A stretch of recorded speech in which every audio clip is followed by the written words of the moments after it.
अस्सलाम वालेकुम। मैं हूं रिजवान अशरफ। साबिक आर्मी चीफ जनरल राहील शरीफ आखिरकार उनकी पाकिस्तान के अंदर एंट्री हुई है और बहुत ही अहम तरीन मौके पर उन्होंने पाकिस्तान के अंदर एंट्री मारी है। इस मौके पर उनकी जानिब से एक बड़ा अहम तरीन खिताब किया गया है।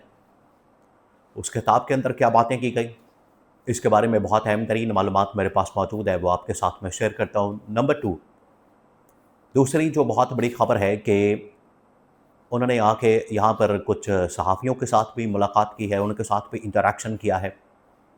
और क्या उनकी मुलाकातें सिर्फ़ ये सहाफ़ियों के साथ या इंटेलेक्चुअल्स के साथ होंगी, या फिर उनकी मुलाकातें इस्टेब्लिशमेंट के साथ, टॉप मिलिट्री कमांड के साथ, और सबसे बढ़कर क्या उनकी मुलाकात field marshal army chief general Asim Munir से हो सकती है?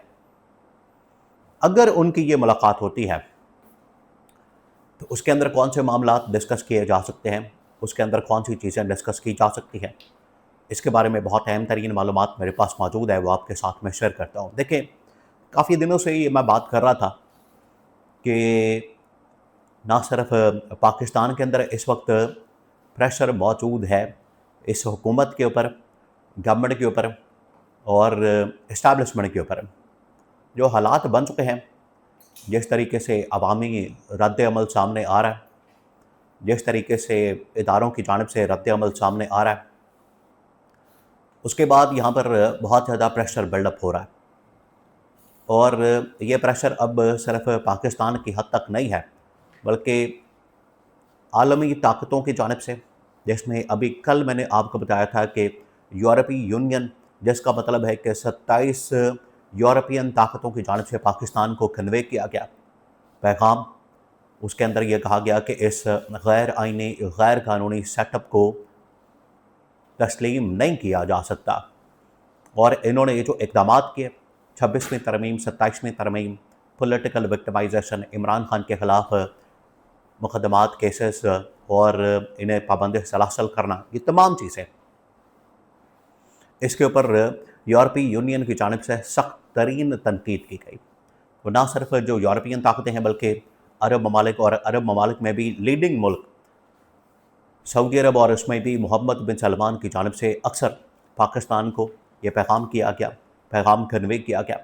और चाइना की जानिब से पाकिस्तान को यह पैगाम कन्वे किया गया। अब जनरल राहील शरीफ को मैदान में उतारा गया। अब जनरल राहील शरीफ पाकिस्तान के इस्टेब्लिशमेंट के बड़े क्लोज़ हैं और मुख्तलिफ़ सियासी जमातों के साथ भी उन्होंने काम किया, इमरान खान वगैरह, और नवाज शरीफ के दौरे हुकूमत में आर्मी चीफ रहे, और जिस तरीके से उन्हें यहाँ से भेजा गया, वो सारी कहानी आपको पता है। जिस वक्त general Asim Munir army chief बने तो उस वक्त इनकी एक मुलाकात हुई थी GHQ के अंदर। Army chief general Asim Munir ने कुछ साबिक जर्नलों को, जिसमें साबिक आर्मी चीफ जनरल राहील शरीफ, जनरल अशफाक परवेज़ कियानी, जनरल बाजवा, इनको बुलाया था, मदऊ किया था, इनवाइट किया था GHQ के अंदर, जहाँ पर ये एक आप समझ लें कि अलविदाई किस्म की तकरीब हुई थी। तो उसमें फिर ये रिपोर्ट हुआ था कि किस तरीके से जनरल अशफाक परवेज़ कियानी ने और जनरल राहील शरीफ ने जनरल आसिम मुनीर को मशवरे दिए कि आपको मौजूदा हालात में क्या करना चाहिए, किस तरीके से आगे बढ़ना चाहिए, जो क्राइसिस, जो बहरान, जो क्योस इस वक्त पाकिस्तान को, जो चैलेंजेस पाकिस्तान को दरपेश है, उसमें से आपने कैसे निकलना है।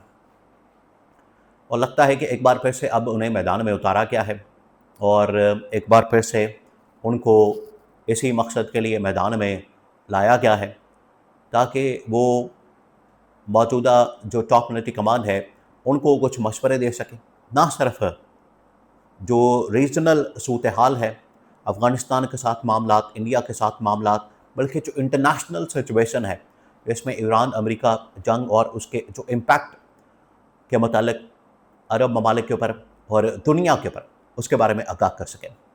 अब उन्होंने यहाँ पर आके एक तकरीब से खिताब किया। अब जो तकरीब से खिताब किया गया, वो तकरीब से खिताब तो वैसे बड़ा स्पेसिफिक किस्म का था।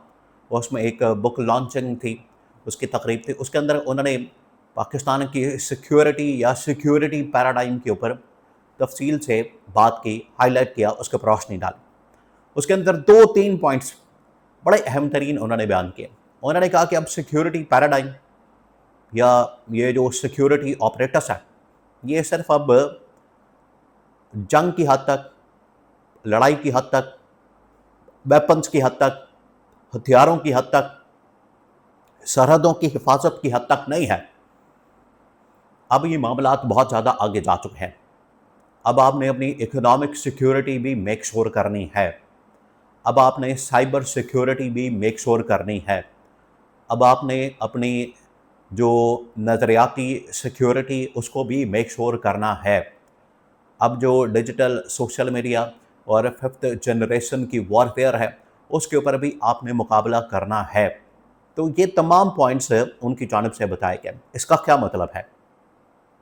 اگر آپ اس پوری ڈبیٹ کو یا ان کے خطاب کو یا اس کے اندر جو اہم ترین باتیں کی گئیں ان کو ڈی کوڈ کریں تو آپ کو آئیڈیا ہوگا کہ موجودہ گورنمنٹ اور موجودہ حکومت کے متعلق کہا جا رہا ہے اور اسٹیبلشمنٹ کو پیغام دیا جا رہا ہے کہ کس طریقے سے آج کے حالات و واقعات کو سامنے رکھتے ہوئے، دنیا کے معاملات کو سامنے رکھتے ہوئے آپ نے کس طریقے سے اکنامک پراسپیرٹی کے اوپر کام کرنا، اکنامک آپ نے اس کے بہتری کے اوپر کام کرنا ہے، اور اس کے ساتھ ساتھ ٹیکنالوجی کے اوپر، سائبر سیکیورٹی کے اوپر، اس کے علاوہ ڈیجیٹل جو دنیا ہے اس کے اندر بھی آپ نے کس طریقے سے کمپیٹ کرنا ہے. یہ تمام چیزوں کے اوپر روشنی ڈالی اور ان کی اہمیت کے اوپر زور دیا.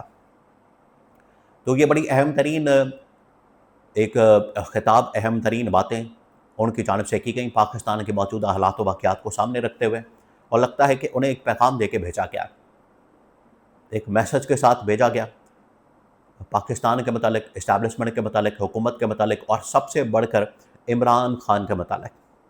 انہوں نے اس وقت بھی پیغام دیا تھا کہ جو آگے چیلنجز آئیں گے یہ نون لیگ اور پیپلز پارٹی والے آپ کو عمران خان کے خلاف پولیٹیکل وکٹمائزیشن کا کہیں گے، لیکن آپ نے اس چکر میں نہیں آنا.